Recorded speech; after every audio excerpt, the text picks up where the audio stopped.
Diawali dengan diperlihatkannya dua orang agen khusus bernama Anthony dan Guan, sedang bersiap ingin mengepung sebuah toko yang diduga menjadi tempat penyimpanan narkoboy. Saat dalam perjalanan, Guan menceritakan kalau istrinya sedang hamil dan sebentar lagi akan melahirkan. Anthony yang mendengar itu pun ikut senang, karena sahabatnya itu akan segera menjadi ayah. Over the top if you ask me. Eats people? Shit. Alright.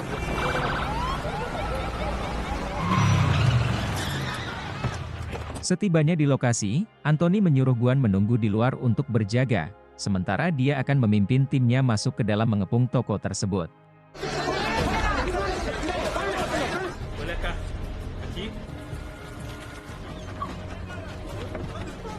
Semua pegawai toko pun berhasil diamankan, dan anjing pelacak juga dikerahkan untuk mencari narkoboy yang disembunyikan. Yang saat bersamaan, Anthony melihat ada sesuatu yang mencurigakan di lantai atas, dan kemudian ia pun bergegas memeriksanya. Dan benar saja, di sana ia mendapati seorang pria bernama Polat yang sedang melakukan transaksi narkoboy dengan seorang wanita. Sedangkan di dalam kamar mandi, mereka juga menemukan seorang pria berbadan besar yang bernama Ziko. Namun ketika ingin diamankan, Ziko berhasil merebut senjata milik petugas dan berusaha kabur dari sana.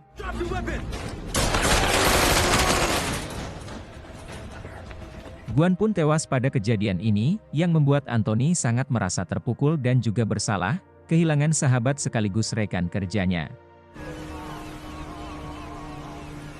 Di sisi lain, kita akan diperkenalkan dengan seorang mantan pembunuh bayaran bernama Nick, yang menghabiskan masa tuanya dengan tinggal di sebuah kapal. Tidak lama kemudian, ia kedatangan teman lamanya bernama Frank yang bekerja di pemerintahan. Dan maksud kedatangan Frank ke sini, ingin meminta bantuannya untuk melakukan satu pekerjaan. Yang mana pada awalnya, Nick menolak pekerjaan itu karena dia sudah lama pensiun, ditambah lagi matanya sekarang sudah mulai rabun. Namun setelah mendengar bayaran yang ditawarkan cukup besar, Nick pun akhirnya mau menerima pekerjaan tersebut. Frank kemudian memberikan foto targetnya, yang merupakan seorang mafia besar bernama Ferry. Dan diketahui, selain memiliki bisnis narkoboy dan menjual gadis di bawah umur, Ferry juga berniat ingin menghancurkan ekonomi global. Namun sampai saat ini dia tidak tersentuh oleh hukum, sehingga pemerintah pun ingin menghabisinya. Di samping itu, Frank juga menyuruh Nick untuk menghabisi Polat terlebih dulu, karena dia adalah orang kepercayaan Ferry yang biasa mencuci uang untuknya.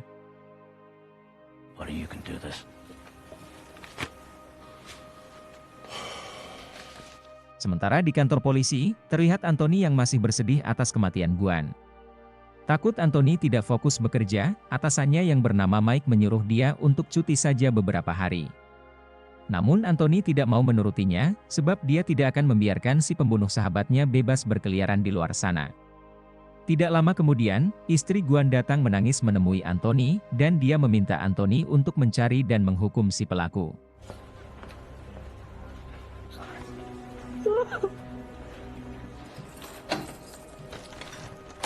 Mereka kemudian menginterogasi Polat, dan memaksanya untuk memberitahukan siapa bos dia sebenarnya. Polat pun mengatakan, kalau bosnya itu adalah mafia besar yang memiliki banyak pengikut, sehingga dia takut untuk buka mulut. Dan di sini Polat meminta mereka menyerahkannya kepada FBI, sebab dia tidak yakin polisi dapat menjamin keselamatannya. Di samping itu, Polat juga meminta untuk tidur di hotel dengan pengamanan yang ketat. Dan dia juga berjanji akan memberitahukan tentang bosnya itu, jika mereka menuruti semua permintaannya. Mendengar itu Mike dan Anthony pun sempat berpikir sejenak, sampai akhirnya mereka menuruti keinginan Polat demi bisa mendapatkan informasi lebih dalam. Gotta call the FBI. Di tempat lain, terlihat Nick mengeluarkan perlengkapan senjatanya yang sudah lama ia simpan. Saat bersamaan, dia mendapatkan info dari informannya, bahwa targetnya yang bernama Polat sedang berada di sebuah hotel. Yang kemudian, Nick pun langsung berangkat ke lokasi untuk melakukan pengintaian.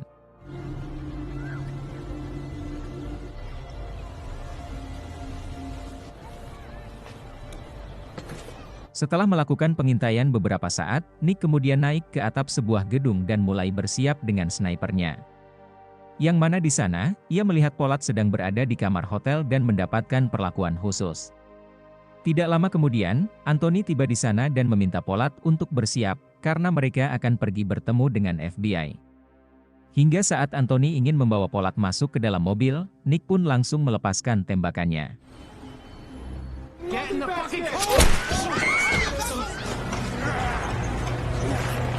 Anthony pun berusaha mengejar si penembak yang berada di atas gedung, namun ternyata Nick sudah turun dan berhasil kabur dari sana.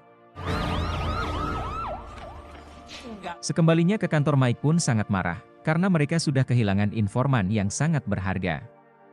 Namun tidak ingin menyerah begitu saja, Mike lalu menyuruh Anthony untuk melakukan pengintaian di salah satu rumah makan, yang kemungkinan akan membawa mereka kepada bosnya Pollard. Next time, you take an escort with you.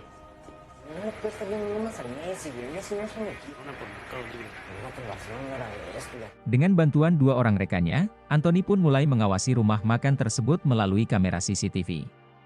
Namun di sini mereka memiliki kendala, karena tidak bisa mendengar percakapan di tempat itu, sehingga Anthony pun berniat ingin memasang alat penyadap suara.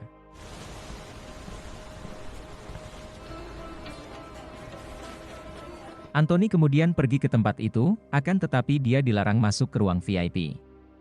Dan setelah melihat-lihat kondisi di sekitarnya, Anthony terpikir untuk meminta bantuan salah seorang pelayan bernama Mina, untuk memasang alat penyadap tersebut. Hingga saat Mina pergi keluar berbelanja, Anthony pun menghampirinya dan memberitahukan kalau dia adalah polisi yang ingin meminta bantuan Mina. I just make food. I know. Anthony lalu mengajak Mina berbicara empat mata, dan memintanya untuk meletakkan alat penyadap suara di ruang VIP tempat dia bekerja. Mendengar itu Mina pun dengan tegas menolak, karena dia takut akan kehilangan pekerjaannya. Namun setelah dibujuk dan dirayu, Mina pun akhirnya mau membantu Anthony. Buyer or the seller? If I get fired, it's gonna be your fault. Malam harinya, terlihat Nick yang juga mengawasi rumah makan tersebut. Sedangkan di tempat lain, Anthony dan rekannya memantau Mina yang menaruh alat penyadap suara itu di ruang VIP. Hingga tidak lama kemudian, terlihat Ferry bersama dengan anak buahnya datang ke tempat tersebut. Namun sialnya mereka berpindah tempat, karena si Imwan yang bernama Jack ingin menunjukkan sesuatu kepada Ferry. Di mana Jack memperlihatkan penemuannya, yang dapat memadamkan listrik secara total hanya dengan melalui HP.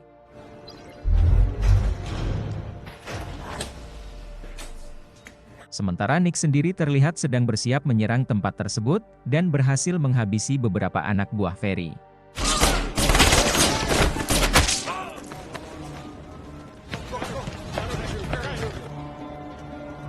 Nick pun memoto anak buah Ferry yang sudah ia habisi, untuk dikirimkan kepada Frank. Sementara Ferry sendiri berhasil kabur dengan mobil, dan Anthony tidak berhasil menghentikan mereka.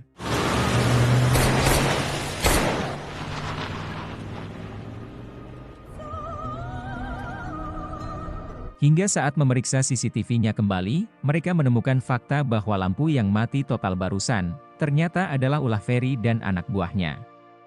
Namun di sini, mereka masih belum mengetahui untuk apa senjata itu mereka buat. Fuck off. Who is them? Without no reason. The entire city? Di sisi lain, Ferry menanyakan tentang senjata biologis yang dibuat oleh Jack. Dan dari perbincangan mereka, diketahui kalau ternyata Ferry ingin menggunakan senjata itu untuk menghancurkan perekonomian global. Namun di sini, Jack meminta Ferry untuk menjamin keselamatannya, dan dia juga meminta bayaran 2 kali lipat dari perjanjian. Mendengar itu Ferry pun menyetujuinya, asalkan Jack bisa menyelesaikan senjata tersebut dalam waktu 2 hari.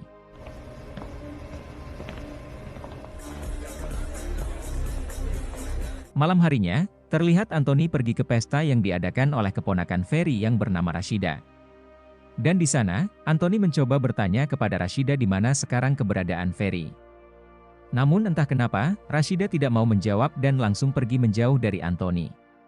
Sementara di tempat lain, Ferry melihat kehadiran Anthony dari CCTV, dan dia mengira kalau Anthony lah yang menyerangnya di restoran kemarin malam.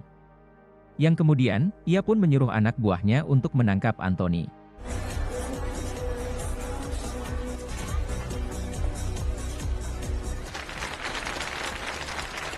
Tidak berselang lama, Anthony melihat Nick juga berada di sini yang nampak mencurigakan. Dan kemudian, ia pun meminta bantuan Mina untuk mengikuti Nick yang pergi dengan mobil. You're gonna lose him. You wanted me to follow him? I'm following him. By the time my eyes adjust, we're gonna be around the pole. Karena kehilangan jejak Nick, mereka pun pergi ke suatu tempat dan mulai berkenalan satu sama lain. Di mana Anthony juga menceritakan kalau ibunya sudah meninggal, sementara ayahnya menitipkan dia dengan neneknya saat Anthony masih remaja. Dan di sini, mereka berdua pun nampak saling menyukai. Your kid just Took a little bit now. Oh, you're chunky. Keesokan harinya, Anthony kembali mengikuti Nick dan berhasil mencegatnya di tengah jalan. Namun yang mengejutkan, ternyata Nick adalah ayah Anthony dan mereka sudah lama tidak bertemu. Yang kemudian, Nick pun mengajak Anthony ke kapalnya untuk berbincang. Here you go. Anthony lalu bertanya, mengapa Nick meninggalkannya saat dia masih remaja. Nick pun akhirnya jujur, kalau dia terpaksa melakukan itu demi keselamatan Anthony karena profesinya sebagai pembunuh bayaran. Dan diketahui, ibunya sendiri meninggal akibat ulah musuhnya yang ingin balas dendam kepada Nick. Mendengar hal itu, Anthony pun bisa menerimanya dan sekarang dia ingin memperbaiki hubungan mereka. Sebelum pergi dari sana, Nick memberikan handphone kepada Anthony agar dia mudah menghubunginya. Namun saat bersamaan, anak buah Ferry muncul dan berhasil membawa Anthony dengan cara paksa.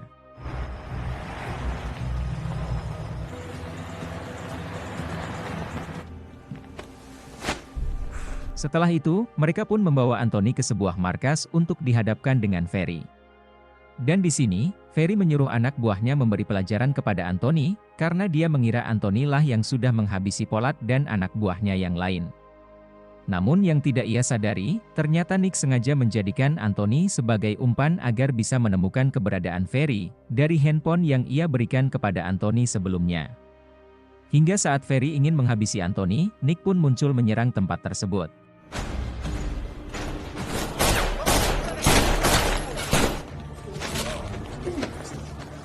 Ferry kembali berhasil lolos karena dilindungi oleh banyak anak buahnya, sedangkan Nick bergegas melepaskan ikatan Anthony dan langsung membawanya pergi dari sana.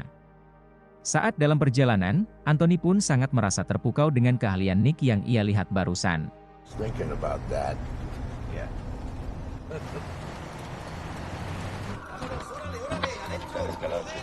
Di sisi lain, Mike dan anggotanya tiba di TKP untuk melakukan penyelidikan. Yang mana di sana, dia menemukan senjata biologis dan juga anak buah Ferry yang sudah tewas. Namun Mike sendiri masih belum mengetahui siapa pelakunya dan apa motif dari pembunuhan ini. Graduation? Take a shower, probably make you feel better. Sementara Anthony yang sedang berada di kapal ayahnya, ia tiba-tiba mendapatkan telepon dari Zico yang ternyata sedang menyandra Mina. Dan dia meminta Anthony untuk datang ke sini jika dia masih ingin melihat pacarnya hidup. Mendengar itu, Anthony pun tidak ingin buang-buang waktu dan langsung pergi ke tempat tersebut.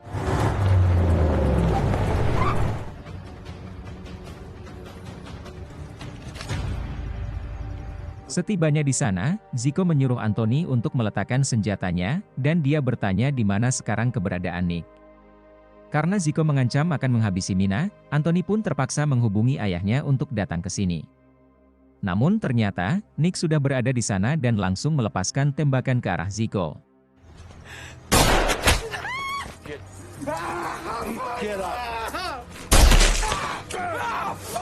Saat sudah tak berdaya, mereka kemudian memeriksa handphone Zico untuk mencari informasi tentang Ferry. Sehingga terungkap, ternyata Zico dijanjikan bayaran uang $1 juta jika dia berhasil menghabisi Nick dan juga Anthony. Oleh karena itulah Zico hanya bertindak sendirian, karena tidak ingin membagi uang tersebut. Mengetahui itu, Nick pun memaksa Zico untuk membawanya bertemu dengan Ferry.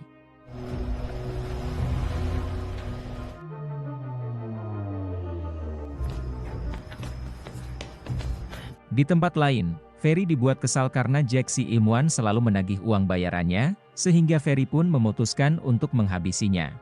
You're the only one who could do it. Tidak lama kemudian, Zico datang membawa mayat Anthony dan juga Nick yang disandra. Merasa puas dengan kinerjanya, Ferry pun meminta nomor rekening Zico untuk mentransfer uang $1 juta sesuai dengan bayaran yang ia janjikan. Namun tanpa dia sadari, ternyata ini adalah jebakan yang dibuat oleh Nick dan pistol Zico tidak ada pelurunya. Yang kemudian, Anthony pun bangun dengan todongan pistol. Karena sudah terancam, Ferry pun berusaha menyogok Nick dengan uang $5 juta. Namun Nick tidak menghiraukannya, dan meminta Rashida untuk keluar dari sini. Yang kemudian, mereka pun langsung menghabisi Ferry dan semua anak buahnya. No.